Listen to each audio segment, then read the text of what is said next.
তেলাকুচা। উদ্ভিদের নাম তেলাকুচা। স্থানীয় নাম তেলাকুচু, তেলাহচি, তেলাচোরা, কেলাকচু, তেলাকুচা, ডিম্বি ইত্যাদি। বোটানিক্যাল নেম কসিনিয়া কর্ডিফোলিয়া কং, ফ্যামিলি কিউকারবিটাসি। ভেষজ নাম ককিসিনা। ব্যবহার্য অংশ লতা, পাতা, মূল ও ফল। রোপণের সময় তেলাকুচা দেশের প্রায় সব অঞ্চলে বসত বাড়ির পাশে, আশেপাশে, রাস্তার পাশে, বন জঙ্গলে জন্মায় এবং বংশ বিস্তার করে। সাধারণত চৈত্র বৈশাখ মাসে তেলাকুচা রোপণ করতে হয়। পুরাতন মূল শুকিয়ে যায় না বলে গ্রীষ্মকালে মৌসুমী বৃষ্টি হলে নতুন করে পাতা গজায় এবং কয়েক বছর ধরে পুরানো মূল থেকে গাছ হয়ে থাকে। শীতকাল ছাড়া সব মৌসুমে তেলাকুচার ফুল ও ফল হয়ে থাকে। ফল ধরা 4 মাস পর পাকে এবং পাকলে টুকটুকে লাল হয়। আবাদি অনাবাদি বনজ। এটি বসত বাড়ির আশেপাশে জঙ্গলের রাস্তার পাশে জন্মে। চাষাবাদের ধরন শিকড় সহ লতা এনে রোপণ করলে অতি সহজেই তেলাকুচা গাছ জন্মে। এর বীজ থেকেও চারা তৈরি করা যায়।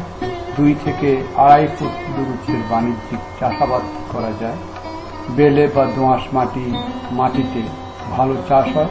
বৈশাখ জ্যৈষ্ঠ মাসে বৃষ্টি হলে তেলাকুচার বীজ বপন করতে হয়। বীজতলার মাটি আগে ঝুরঝুরে করে নিতে হয়। বীজ বপনের 10-15 দিনের মধ্যে চারা গজিয়ে থাকে। উদ্ভিদের ধরন তেলাকুচা একটি লতানো উদ্ভিদ। এটি গাঢ় সবুজ রঙের নরম পাতা ও কাণ্ড বিশিষ্ট একটি লতা জাতীয় বহু বর্ষজীবী উদ্ভিদ। লতার কাণ্ড থেকে আকর্ষীর সাহায্যে অন্য গাছকে দড়ি নিয়ে উপরে উঠে 5 কোণা আকারের পাতা গজায়। পাতা ও লতার রং সবুজ। ঔষধি গুণাগুণ ডায়াবেটিস হলে তেলাকুচার কাণ্ড সমেত পাতা ছেঁচে রস তৈরি করে আধা কাপ পরিমাণ প্রতিদিন সকাল ও বিকাল খেতে হবে। তেলাকুচার পাতা রান্না করে খেলেও ডায়াবেটিস রোগের উপকার হয়। জন্ডিস হলে তেলাকুচার মূল ছেঁচে রস তৈরি করে প্রতিদিন সকালে আধা কাপ পরিমাণ খেতে হবে। পা ফোলা রোগ গাড়িতে ভ্রমণের সময় বা অনেকক্ষণ পা ঝুলিয়ে বসলে পা ফুলে যায়। একে শোধ রোগ বলা হয়। তেলাকুচার মূল ও পাতা ছেঁচে এর রস 3-4 চা চামচ প্রতিদিন সকালে ও বিকেলে খেতে হবে। শ্বাসকষ্ট বুকে সর্দি বা কাশি বসে যাওয়ার কারণে শ্বাসকষ্ট হাঁপানি রোগ নয়। শ্বাসকষ্ট হলে তেলাকুচার মূল ও পাতার রস হালকা গরম করে 3-4 চা চামচ পরিমাণ 3 থেকে 7 দিন প্রতিদিন সকালে ও বিকেলে খেতে হবে। কাশি শ্লেষ্মা কাশি হলে শ্লেষ্মা তরল করতে এবং কাশি উপশমে 3-4 চা চামচ তেলাকুচার মূল ও পাতার রস হালকা গরম করে আধা চা চামচ মধু মিশিয়ে 3 থেকে 7 দিন প্রতিদিন সকালে ও বিকালে খেতে হবে। শ্লেষ্মা জ্বর হলে 3-4 চা চামচ তেলাকুচার মূল ও পাতার রস হালকা গরম 2-3 দিন সকাল বিকাল খেতে হবে। এক্ষেত্রে তেলাকুচা স্তনে দুধ স্বল্পতা। সন্তান প্রসবের পর অনেকের স্তনে দুধ আসে না বা শরীর ফ্যাকাশে হয়ে যায়।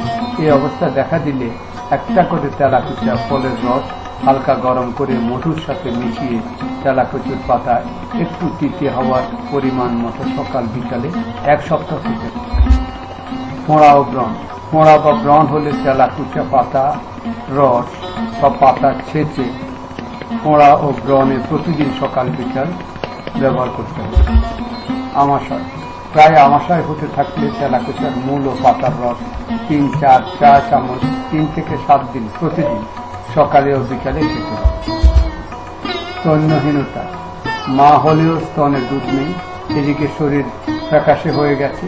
এক্ষেত্রে কাঁচা সবুজ তেলাকুচা ফলের রস একটু গরম করে ছেঁকে তা থেকে 1 চা চামচ রস নিয়ে 2 থেকে 5 ফোঁটা মধু মিশিয়ে সকালে ও বিকালে 2 বার খেলে 4-5 দিনের মধ্যে স্তনে দুধ আসবে। অরুচি সর্দিতে মুখে অরুচি হলে তেলাকুচার পাতা একটু সিদ্ধ করে পানিটা ফেলে দিলে ঘি দিয়ে শাকের মতো রান্না করতে হবে।